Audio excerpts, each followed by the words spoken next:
Welcome to Time News Studios.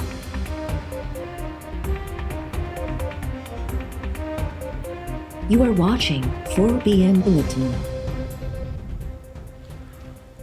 गडियल क़ौमुनि जी सलामती council जो इजलास अॼु थींदो। इजलास में पहलगाम वाक़े खां पोइ पाक भारत शिकताण सबबि पैदा थियल सूरत हाल ते गौर वीचार कयो वेंदो।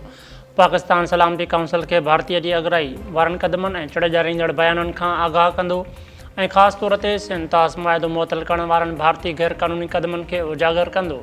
पाकिस्तान वाज़े कंदो त कहिड़े रीत भारतीय अॻराई कई ख़िते खां ॿाहिरि अमुन ऐं सलामतीअ खे ख़तरे में विझनि पिया।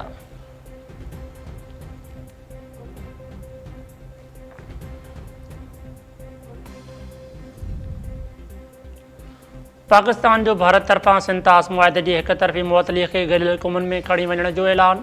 वज़ीर आज़म जे कोऑर्डिनेटर राणा एहसान अफ़ज़ल चयो आहे त पाणी रोकणु एतिरो आसान कमु नाहे, न ई इहो फौरी तौर थी सघे थो। भारत बेबुनियाद ऐं कूड़ी प्रोपेगेंडा करे सिंतास मुआहिदे खे मुअतल कयो। असां मामले खे गडियल क़ौमुनि में खणी वेंदासीं। उमेद कयूं था त दुनिया पाणीअ खे हथियार तौरु इस्तेमालु थियणु न ॾींदी।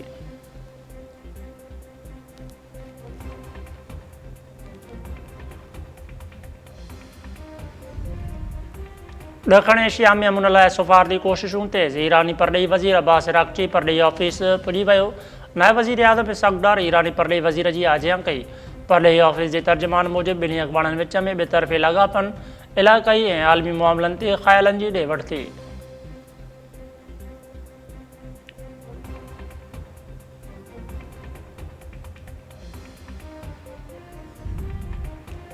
भारत ख़िते खे जंग तरफ़ धिकणु चाहे थो। पाकिस्तान कंहिं बि सूरत में अॻराई न कंदो। असां अलर्ट आहियूं। भारत अॻराई कई त भरपूर जवाबु ॾींदासीं। नायब वज़ीर आज़म इसहाक़ डार जो इस्लामाबाद में तक़रीब खे ख़िताब। इसहाक़ डार चयो त पंहिंजे हिसे जे पाणी जो हिकु फुड़ो बि न ॾींदासीं। भारत हिक तरफ़ी तौरु सिंतास मुआहिदो मुअतल या ख़तमु नथो करे सघे। पहलगाम ड्रामे जो मक़सदु भारत में जारी तहरीकुनि तां ध्यानु हटाइणु आहे। पाकिस्तानी रियासत अफ़सोस जो के वाक़े में मुलविस न आहे। भारत ख़िते खे जंग ॾांहुं धिकण जी कोशिश पियो करे। आलमी अॻवाननि पाकिस्तान खे सबुर जो मुज़ाहिरो करण जी दरख़्वास्त कई आहे।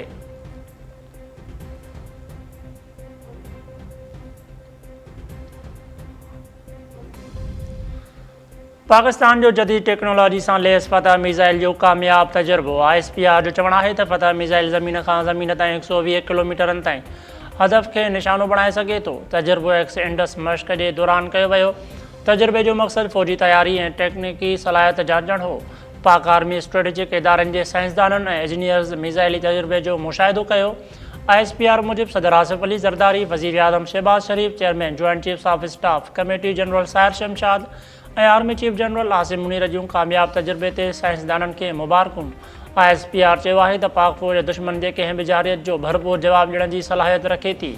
3 मई ते पाकिस्तान 450 किलोमीटर ताईं हदफ़ खे आसानी सां निशानो बणाईंदड़ अब्दाली मिज़ाइल जो कामयाब तजुर्बो कयो हो।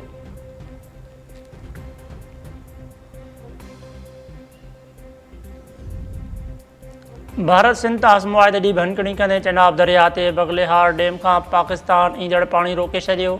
वापडा जे अंगनि अख़रनि मूजिबि चेनाब दरिया में पाणीअ जी आमद 29,300 क्यूसेक मां घटिजी 5,300 क्यूसेक ताईं पहुची वई। तरबेला जे हंध ते सिंधु दरिया में पाणीअ जी आमद 92,200 क्यूसेक ऐं छोड़ 50,000 क्यूसेक आहे।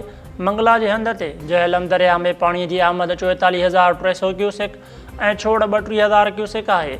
वापडा तर्जुमान मूजिबि चश्मा बैराज में पाणीअ जी आमद 95,700 क्यूसेक ऐं छोड़ 85,000 क्यूसेक आहे। हेड मराला जे हंध ते चेनाब दरिया में पाणीअ जी आमद 5,300 क्यूसेक आहे। काबुल दरिया में पाणीअ जी आमद 37,100 क्यूसेक आहे। भारतीय मीडिया रिपोर्ट्स मूजिबि किशन गंगा मनसूबे जे ज़रिए पाणीअ जो दबाव घटि करण जी तयारी शुरू कई वई आहे। भारतीय अख़्तियारियुनि जो चवणु आहे त छंछरु ॾींहं खां बगलेहार डैम जे ज़रिए पाकिस्तान तरफ़ ईंदड़ पाणी रोकणु शुरू कयो हो। हाणे 90% ताईं पाणी रोकियो वियो आहे।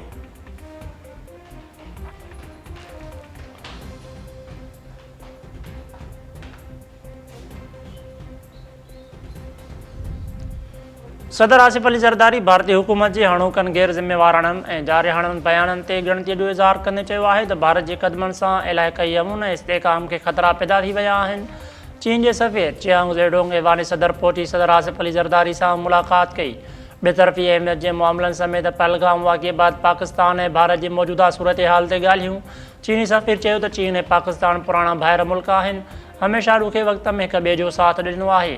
चीन ॾखण एशिया में अमुन ऐं इस्तेहकाम जे ॿिन्ही मुल्कनि जी गॾियल ख़्वाहिश हासिल करण लाइ हमेशह पाकिस्तान जी हिमायत कंदो। सदर आसिफ अली ज़रदारी ॾुखे वक़्त में पाकिस्तान जो साथ ॾियण ते चीनी हुकूमत जी हिमायत जी वाखाण कई।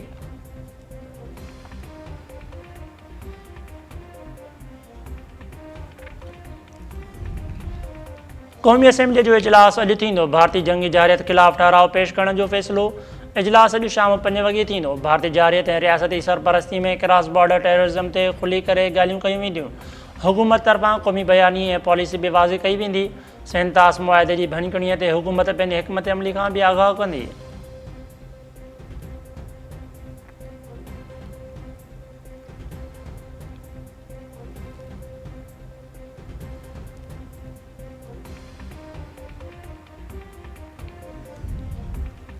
वफ़ाक़ी वज़ीर अता ताड़ जो आलमी ऐं मक़ामी मीडिया सां गॾु लाइन ऑफ कंट्रोल जो दौरो। पधिराई मूजिबि सुदो समावारी वज़ारत मक़ामी ऐं आलमी मीडिया जे नुमाइंदनि खे दौरे में सहूलियत फ़राहम कई। भारतीय प्रोपेगेंडा खे वाइको करण लाइ ज़मीनी हक़ीक़तूं मीडिया जे साम्हूं पेश कयूं वयूं। वफ़ाक़ी वज़ीर अता ताड़ चयो आहे त भारत जे तरफ़ां पाकिस्तान ते बेबुनियाद इल्ज़ाम लॻाया विया। असां आलमी ऐं मुल्की मीडिया जे साम्हूं हक़ीक़तूं रखी छॾियूं आहिनि। जिन हंधनि खे भारत दहशतगर्दनि जूं कैंपूं क़रार ॾेई रहियो हो, उहे आम शहरी आबादियूं आहिनि। पाकिस्तान ज़िम्मेवार रियासत आहे जेका न रुॻो इलाइक़ाई पर आलमी अमन जे लाइ बि पुरज़म आहे। पंहिंजो ख़ुदि मुख़्तियारी जे दिफ़ा जे लाइ असां हर हद ताईं वेंदासीं। भारत इल्ज़ामनि खां अॻु वालारल कश्मीर में इंसानी हक़नि जे भञकड़ियुनि जो नोटिस वठे।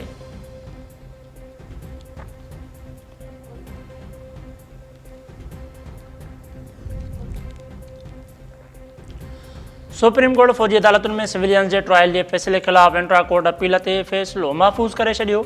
अटॉर्नी जनरल मंसूर उस्मान ऐवान पंहिंजा दलील मुकमल कया।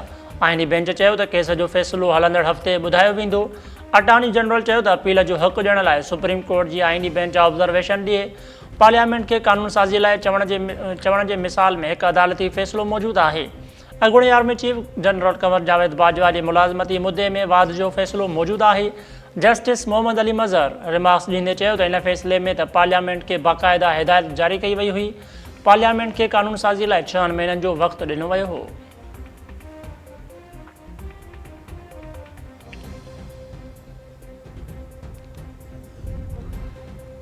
रावलपिंडीअ जी दहशतगर्दी टोड़ अदालत 9 मई जे वाक़िअनि में मुलविस 20 जवाबदारनि खे सज़ा ॿुधाए छॾी। जवाबदारनि खे 6 महीना कैद ऐं 50,000 रुपया ॾियण जी सज़ा ॿुधाई वई। अदालत जी पुलिस खे जवाबदारनि खे गिरफ़्तार करे जेल मुंतक़िल करण जी हिदायत। अडियाला जेल जे सुप्रीडेंट खे सज़ा ते अमल दरामद कराइण जूं बि हिदायतूं जारी। प्रोसिक्यूटर दलील ॾींदे चयो त पीटीआई बानी जे गिरफ़्तारी ते तइ थियल मनसूबे तहत तरनोल रेलवे स्टेशन ते हमिलो करे भिनड्रा ऐं बाहि ॾिनी। जवाबदारनि बयान में मौक़िफ़ अख़्तियार कयो त पीटीआई क़यादत जे भड़काइण ते हमिलो कयो। ग़रीब ऐं मज़दूर आहियूं, सज़ा में रियायत ॾिनी वञे। छा कानून साज़ी खां सवाइ सुपर टैक्स लॻाए सघो था? सुप्रीम कोर्ट जे आईनी बेंच जो FBR खां पुछाणो। FBR जे वकील चयो त सुपर टैक्स ऐं इनकम टैक्स ॿ धारदार शयूं आहिनि। सुपर टैक्स कंहिं ख़ासि मक़सद लाइ लॻाए सघिजे थी। सुपर टैक्स जे हवाले सां कानून साज़ी कई वई हुई। समूरा पैसा वफ़ाक़ी मजमूई बजट में वेंदा आहिनि। जस्टिस जमाल मंदोखेल रिमार्क्स ॾिना त वफ़ाक़ी मजमूई बजट खे कहिड़ी तरह इस्तेमालु करणो आहे, इहो आर्टिकल 175 में ॿुधायो वियो आहे। आईनी बेंच ॿुधणी सुभाणे ताईं मुलतवी करे छॾी। FBR जो वकील रज़ा रबानी दलील जारी रखंदो।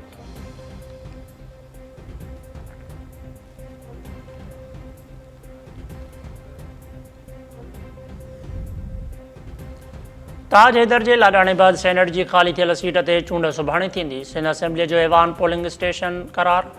PTI ऐं जमायत इस्लामी चूंड जो बैकाट करे छॾियो। PP जे वक़ार महती ऐं MQM जे निगत मिर्ज़ा विच में मुक़ाबिलो थींदो। पोलिंग सुबुह 9 वॻे खां शाम 5 वॻे ताईं जारी रहंदी।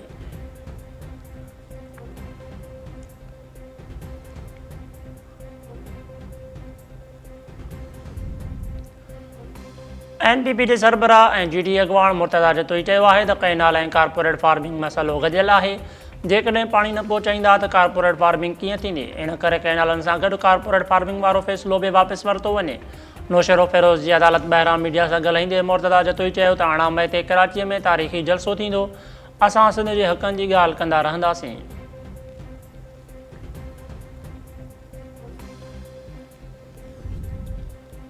दादू में ॿिनि मोटरसाइकिल विच में टकर थियण तां झड़े दौरान नौजवान क़तल। एसपी चौकवट ॿिनि मोटरसाइकिलुनि विच में टकर थियण तां झड़ो थियो।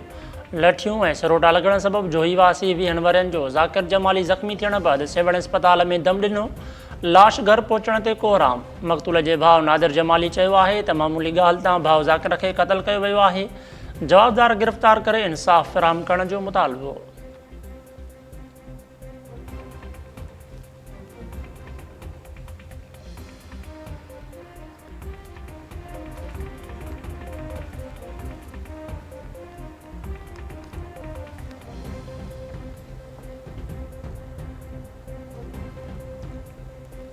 अस्सलाम वालेकुम नाज़रीन, टाइम न्यूज़ में भली कार आहियां। अब्दुल हकीम नारे जो हेडलाइन सां ॾिठियूं तफ़सीली ख़बरूं शॉर्ट ब्रेक खां पोइ।